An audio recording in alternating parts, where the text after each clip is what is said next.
안녕하세요. 책 읽어주는 여자 홍퀸이에요. 지금 들고 온 책은 내가 생각한 인생이 아니야. 류시화 지음 수호서재에서 나왔습니다. 좋은 글들이 많은 이 책 제가 조금만 읽어드릴게요. 잘 한번 들어봐 주세요. 오늘 인어를 만났어요.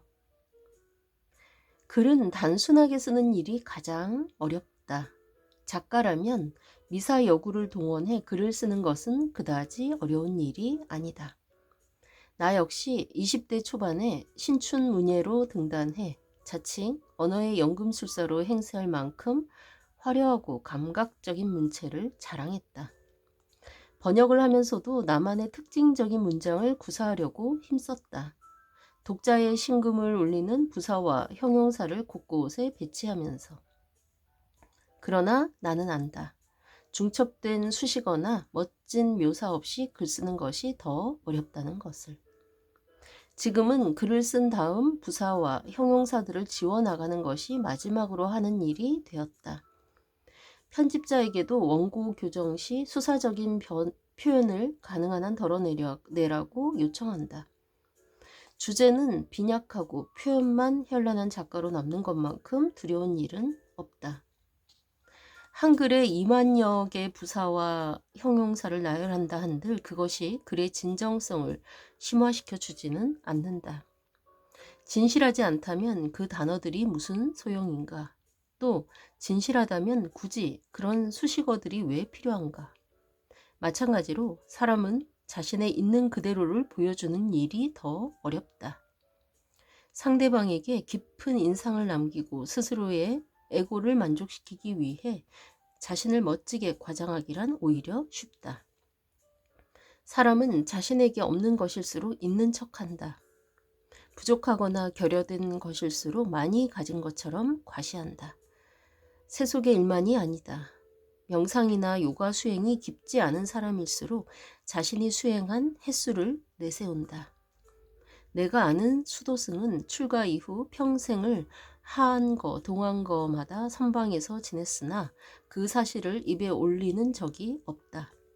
다만 여름과 겨울이면 그가 지금 선방에 앉아 있겠구나 하고 나도 따라서 허리를 바로 세우고 앉게 된다. 내면에 내세울 것이 적은 사람일수록 명품을 들고 다닌다.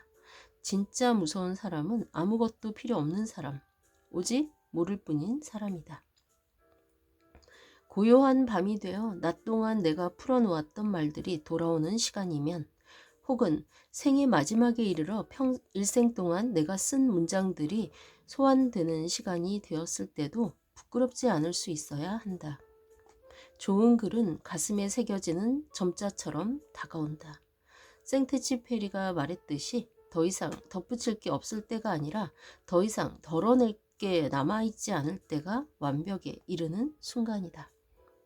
서귀포에서 지내며 이따금 만난 김풍기 영화 감독이 들려준 이야기가 있다.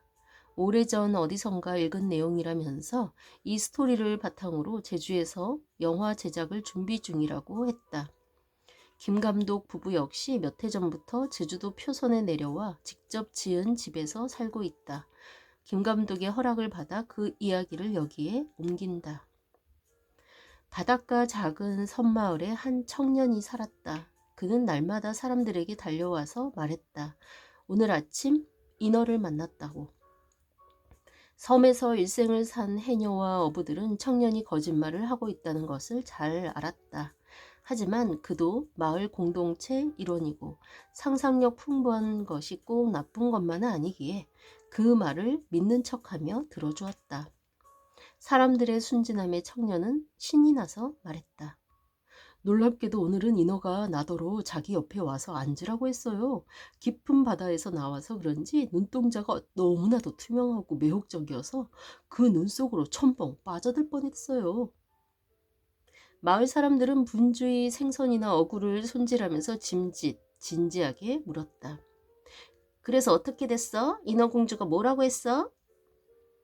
발꿈치 구멍난 양말을 끌어올리며 청년은 아직 얘기를 나눌 만큼 가까워지진 않아 그냥 서로 바라만 보고 있었다는 등 오늘은 인어가 자기 이름과 나이를 물었다는 둥, 인어의 하체에 묻은 해초를 털어주는 척하며 살짝 몸을 만져봤다는 등 더 많은 이야기를 지어냈다. 그러면서 인어가 만남의 소박한 증표로 엉덩이 부분에 비늘을 하나 떼어줬다며 갯바위에서 주워온 정체모를 물고기 비늘을 보여주었다. 마을 사람들은 그것이 뱅에돔 비늘인 것을 한눈에 알았지만 신기한 듯 받아서 눈이 부시게 살펴보았다. 그렇게 청년은 자신의 배경에 늘 인어를 데리고 다녔다. 다른 사람들에 비해 현실에 뒤처지고 열등감마저 느껴지는 자신을 인어가 돋보이게 해주었다. 어떤 날은 인어가 바닷속 여행을 함께 하자고 권유했으나 알다시피 자신은 수영을 잘 못하는 관계로 대답을 얼버무려야 했다며 아쉬워했고, 또 어떤 날은 인어가 적절한 시기에 마을을 방문해 모두와 인사 나눌 것이라면서 대대적인 환영식을 준비해야만 할 것이라고 분위기를 띄웠다. 어느 날 사람들은 날마다 인어 이야기로 시작해 인어 이야기로 끝나던 청년이 그날은 인어와의 만남에 대해 아무 말도 하지 않고 있다는 걸 눈치챘다. 날이 저물도록 청년은 정신이 다른 곳에 가 있는 것처럼 바위에 혼자 멍하니 앉아 있었다. 마침내 마을 이장이 청년에게 다가가 물었다. 인어와 무슨 일이 있었던 거야? 인어가 오늘은 나오지 않았어? 아니면 인어와 헤어졌어? 청년이 천천히 고개를 저으며 여전히 다른 세상에 가 있는 얼굴로 말했다. 오늘 정말로 인어를 만났어요. 어떤 세계를 진실로 경험하면 말을 잃는 법이다. 많은 말을 하는 사람은 그것을 깊이 경험하지 않았거나 말을 꾸며내는 것일 가능성이 크다. 글이든 깨달음이든 종교든 다르지 않다. 장황하게 자신을 포장하거나 교묘히 말을 만드는 자는 거짓의 능력자일 뿐 진실과는 거리가 멀다. 말을 하자면 의미 없는 말과 의미는 있지만 말할 수 없는 말이 있다. 내 언어의 한계는 내 세계의 한계이다. 말할 수 없는 것에 대해서는 침묵해야 한다. 언어에 대해 고찰한 철학자 비트겐슈타인의 명언이다. 진정으로 경험하는 순간 정신에 빛이 스며들어 말의 유희를 벗어나 깊어지고 겸허해진다. 진실이 우리 안에 숨쉬고 있기 때문이다. 자기 자신과 침묵만이 거주하는 공간이 생겨난다. 자신에게로 돌아오라는 의미가 이것이다. 네. 재밌죠? 네. 마지막 비트겐슈타인의 명언. 내 언어의 한계는 내 세계의 한계이다. 네. 사람들이 말하는 언어를 보면 그 사람 세계의 한계를 볼 수가 있죠. 어쨌든 이 동화 같은 얘기 재밌게 잘 들으셨을 테고 좋은 글들이 많은 이 책 꼭 한번 읽어보시기를 바랍니다. 지금까지 좋은 책 소개해주는 여자 홍퀸이었습니다. 감사합니다.